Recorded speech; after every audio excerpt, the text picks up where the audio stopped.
Okay, I'm on to the back here, verbal expressions, but we are doing the opposite of what we did on the front. On the front, in the last video, I did going from the English language to the math language.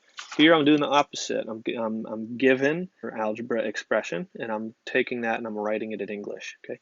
What's nice about doing it this way is that there's more than one right answer. Okay. So if you like pause the video and try these yourself and you get something different than I get, it still very much could be right. Okay, so if you don't get what I do, no big deal. Okay, so I'm just going to write as simply as I can. Okay, maybe I'll write a couple of options for some of these as answers, but let's just go one at a time. Okay, so the first one, 9y. Okay, again, it doesn't show it, but there is multiplication happening between these, 9 times y. Okay, so you literally you could write that 9 times a number, we can even say. Okay, because that is true. That's a way of writing what is happening here. 9 times y, or 9 times an unknown number. Okay. Another way you could write this would be the product of 9 and a number. Okay. 9 multiplied by a number. Yeah, so there's lots of different ways you could write in words what that is saying. Okay.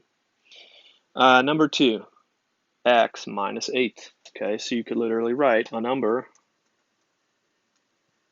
minus 8. That is how you can do that. Okay. You could say 8, the tricky part that we said before, you could say 8 less than a number.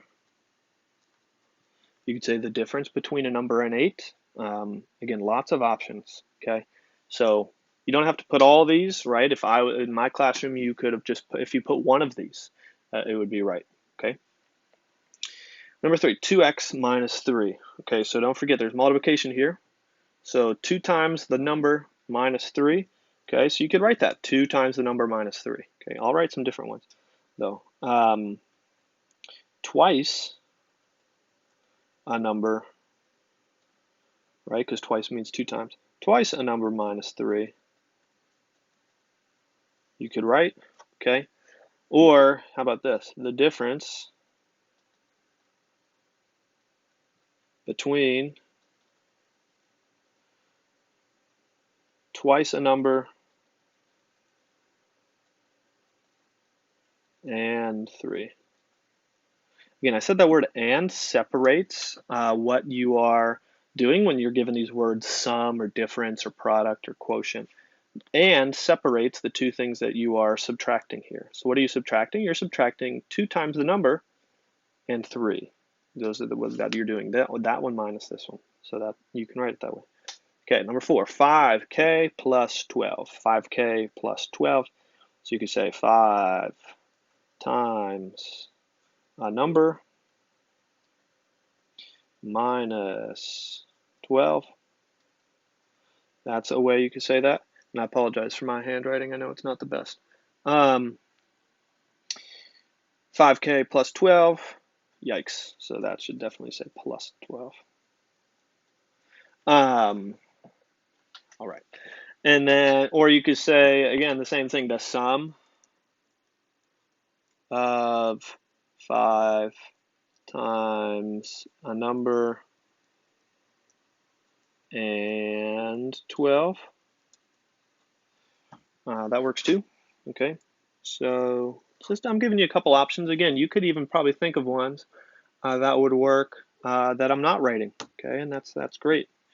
Okay, 5, x divided by 5, or x over 5. So you could say a number, let me separate these, a number divided by 5. You could say the quotient of a number and 5. That works too. Okay, there we go. Other ones work as well for that. Okay, 6. Now this is tricky, okay? This is tricky. The common thing to say here is 7 times a number plus 2. Okay, and I can see where you get that. But if you say 7 times a number plus 2, what I think you're saying is just 7b plus 2. Again, that's different. That's not saying 7 times this group, okay? So here's how I would write this. So as you get more complicated with these, you do have to be more particular. Okay, there's less right answers for these. Okay, so what I would say is you can still say 7 times, but again, you can't just say 7 times b plus 2 because again that doesn't tell me that it's a group. Okay, so how about this? 7 times the sum of a number and 2. How about that? Okay, because when you say 7 times the sum, right, that's saying 7 times in addition, right, in parentheses, in groups. So 7 times the sum of a number and 2 would work here, okay? And I thought I was going to have a second one, but we'll stick with that just because YouTube has a time limit. Gotta love it. 7, 2c minus 5. So you could, again, this one's very similar to number 3, so I will only write 1 for these. I'll say twice a number minus 3 or 5. You could I lied. I'm going to write a second one. You could also say 5 less than twice a number. Works as well. Okay, so there we go. Number 8. Okay, so we got that. Again, same thing as number 6, where we have this group. Okay, so how about this? Very similar to this up here. 17 times the sum of a number and 11. How about that? Okay, so again, we can't just say 17 times y plus 11 because that does not signify that that is in a group there. Okay, so we have to make that distinction. Number 9, we've done one similar to this. So 3 times a number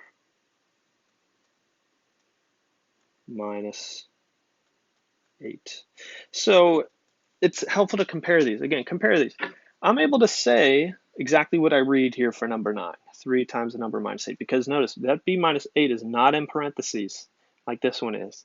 Okay, so when it's in parentheses, when it's a number times a group, I have to be a little bit more particular. Okay, but when it's not in a group like this or in parentheses, I can just say it straight up like it is. Okay, and now number 10. Okay, so again, the common thing to say here would be x minus 8, or a number minus 8 divided by 12. But when you say a number minus 8 divided by 12, to me, if I just read that, I would think you're saying this. Okay, so again, we have to think of a way that it's this group x minus 8, all of that divided by 12. So how I would say that is the difference of x and 8 divided by 12. Again, so when you're saying it's the difference, that means it's the subtractions, both terms divided by the 12. Okay, so there you have it. There are some going the other way from the math to the English language. Hope that makes sense to you, and that is it. Thank you.